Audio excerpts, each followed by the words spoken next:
ఎక్కడో మొదలైన గొడవ కొన్నిసార్లు అది పెద్దగా మారి అది కోపంగా మారి మళ్ళీ మన కుటుంబాన్ని మీద చాలా ప్రభావం చూపిస్తుంది. ఉదాహరణకి మన రోడ్డు మీద వెళ్తుంటాం, కారులోనో బైక్లోనో వెళ్తున్నప్పుడు కొన్నిసార్లు కొంచెం అన్రూలీ డ్రైవర్స్ అంటారు, అంటే నిర్లక్ష్యంగా నడిపేవాళ్ళు. మన పక్క నుంచో మన ఎదురుగానో మనకి దాదాపు డాష్ ఇచ్చేంత పని అవడమో లేదా లైట్గా డాష్ ఇచ్చి వెళ్తుంటారు.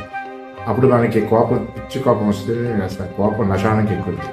ఆ గొడవ అంతటితో సమస్య పోతే పర్వాలేదు, కానీ అదే గొడవ చిలికి గాలివానలాగా కొట్టుకునే వరకు కానీ పెద్దగా ఘర్షణ పడే వరకు కానీ వెళ్ళినట్లయితే అది మనకి మన కుటుంబాల మీద తీవ్ర ప్రభావం చూపిస్తుంది. మనకి తగిలి వెళ్ళినా, రాంగ్ రూట్లో వచ్చినా, కొన్నిసార్లు పక్క నుంచి ర్యాష్గా డ్రైవ్ చేసినా, హార్న్ ఎక్కువ మోగినా మనకి కోపం వచ్చినప్పుడు ఆ కోపాన్ని అదుపులో చేసుకుని ఘర్షణ పడకుండా ఉండడం మేలు.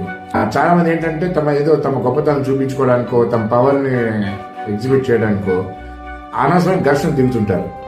అట్లాంటప్పుడు వాళ్ళతో మనం ఘర్షణ పడి మన సమయం వృధా చేసుకుని మన ఆరోగ్యం పాడు చేసుకుని మన కుటుంబాన్ని మనల్ని ప్రమాదంలో నెట్టే కంటే చేతనంత వరకు ఓకే సారీ చెప్పేసి వెళ్ళిపోవడం బెటర్.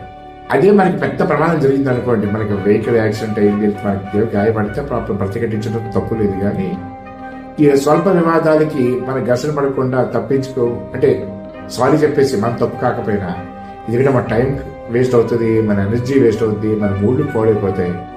ఎందుకంటే మనం ఇప్పుడు ఈ కాలంలో బాగా ట్రాఫిక్ ఎక్కువైపోయింది, ట్రాఫిక్ జామ్స్ ఎక్కువైపోయి, వెహికల్స్ ఎక్కువైపోయి, రూల్స్ పాటించిన డ్రైవర్లు ఎక్కువైపోయారు. మనకి ప్రతిరోజు ఏదో ఒకటి ఇట్లాంటి వ్యక్తులు మనకి తారసపడుతూనే ఉంటుంటారు.